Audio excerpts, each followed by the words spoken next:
రైతు బిడ్డనైన తాను రాజకీయంగా ఎదుగుతున్నానని కొందరు అక్కసు వెళ్లగక్కుతున్నట్లు ఆర్మూరు ఎమ్మెల్యే పైడి రాకేష్ రెడ్డి వ్యాఖ్యలు చేశారు. సొంత పార్టీ నేతలే తనపై కుట్ర చేయడంపై ఆగ్రహం వ్యక్తం చేశారు. ధర్మపురి అరవింద్ వ్యాఖ్యల్లో వాస్తవం ఉందన్నారు.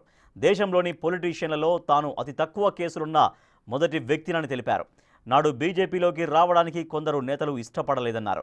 ధర్మపురి అరవింద్ అన్ని విధాలా స్కాన్ చేశాకే పార్టీలోకి ఆహ్వానించారని తెలుపుతున్న రాకేష్ రెడ్డితో మా ప్రతినిధి వెంకట్ ఫేస్ టు ఫేస్.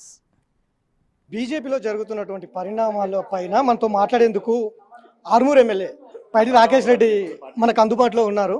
సరే ఏంటి, ఒకవైపు ధర్మపురి అరవింద్ కామెంట్లో నిన్న చేసినటువంటి కామెంట్స్ నిన్ను ఉదాహరిస్తూ పైడి రాకేష్ రెడ్డిని ఉదాహరిస్తూ చేసినటువంటి కామెంట్స్ కావచ్చు, నిన్న కొండ విశ్వేశ్వర రెడ్డి నేరుగా ఒక ఫుట్బాల్ని తీసుకొచ్చి ఇన్ఛార్జికి గిఫ్ట్గా ఇవ్వడం కావచ్చు, ఏం జరుగుతుంది పార్టీలో? పైడి రాకేష్ రెడ్డిని అడ్డుకున్నది ఎవరు? నో, పైడి రాకేష్ రెడ్డిని అడ్డుకోవడానికి అప్పుడు ఉన్నారు, ఇప్పుడు ఉన్నారు.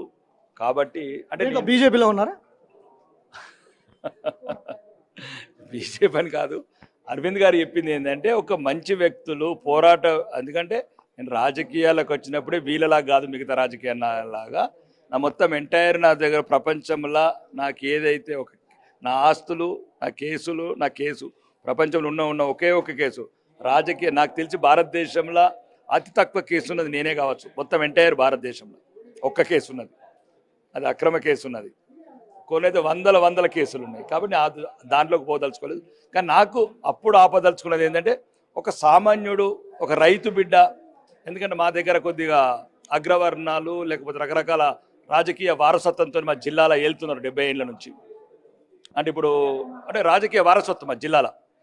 ఇప్పుడు ఇంతకుముందు మా దగ్గర కేఆర్ గోవింద్ రెడ్డి గారు అని ఉంటారు, కేఆర్ గోవింద్ రెడ్డి కేఆర్ సురేష్ రెడ్డి గారు, రేపు తెల్లరైతే వాళ్ళ అబ్బాయి సంతోష్ రెడ్డి గారు అబ్బాయి, లేదు మైపాల్ రెడ్డి గారు, అన్నపూర్ణ రెడ్డి గారు వాళ్ళ అబ్బాయి మల్లికార్జున రెడ్డి గారు, ఇట్లా బాజిరెడ్డి గోవర్ధన్ గారు. అంటే రాజకీయ వారసత్వం ఉన్న నిజామాబాద్ జిల్లాలో ఒక రైతు బిడ్డ రావడం కొంతమందికి నచ్చలేదు. దానివల్ల వాళ్ళకున్న అప్పుడున్న పెద్దవాళ్ళు కాబట్టి, డబ్బున్న వాళ్ళు కాబట్టి, అధికారం ఉన్న వాళ్ళు కాబట్టి అన్ని రకాలుగా ప్రయత్నం చేశారు.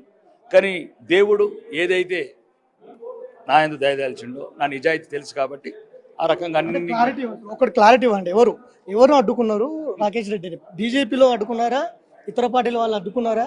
నిన్న ధర్మపురి అరవింద్ వ్యాఖ్యలు కూడా మీరు వింటారు క్లారిటీగా.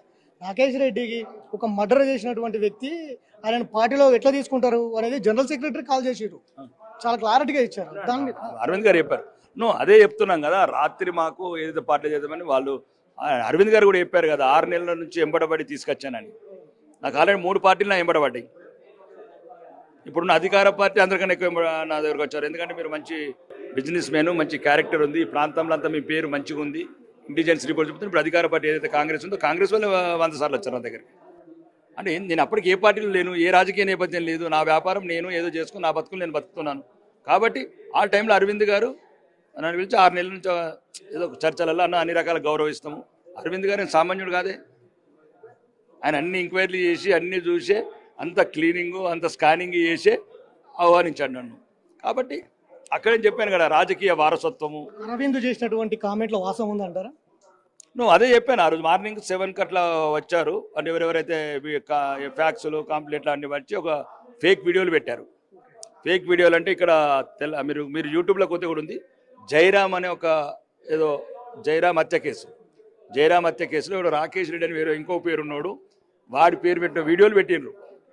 అంటే రాకేష్ రెడ్డి అనే పేరు సేమ్ ఉంది కదా అని ఏదో ఒక రకంగా ఆపాలని ప్రయత్నం చేశారు. చాలామంది ప్రయత్నం చేశారు, ఒక్కరే కాదు చాలామంది ప్రయత్నం చేశారు.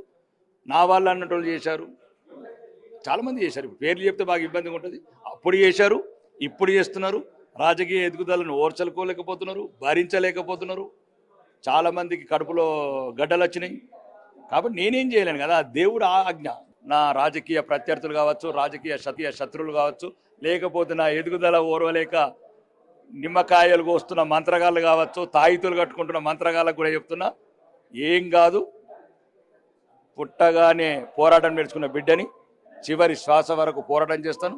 అది ముఖ్యంగా రాజకీయ క్షేత్రంలో పేదోడి వైపు ఉంటాను, లేనోడి వైపు ఉంటాను, ధర్మం వైపు ఉంటాను తప్ప మీలాంటి రాజకీయ బ్రోకర్లకు ఇనే సమస్య లేదు. సో ఇది చాలా వార్నింగ్ కూడా చాలా వార్నింగ్ ఘాటు వార్నింగ్ పైడి రాకేష్ రెడ్డి ఇచ్చినటువంటి పరిస్థితి ఉంది. ఖచ్చితంగా భయపడేది లేదు. పోరాట పడిమలతో వచ్చిన వాడిని, నా రాజకీయ ఎదుగుదలకు అడ్డుకుంటున్న వారికి భయపడేది లేదు అనేది కూడా చాలా క్లారిటీ ఇచ్చినటువంటి నేపథ్యం ఉంది. ధర్మపురి అరవింద్ మాట్లాడిన మాటల్లో ఆయన రాజకీయ అనుభవం ఉన్న వ్యక్తి, వాస్తవాలే మాట్లాడారు అనేది కూడా ఆయన అభిప్రాయం. Video journalist Gaustav Venkat, big TV, Hyderabad.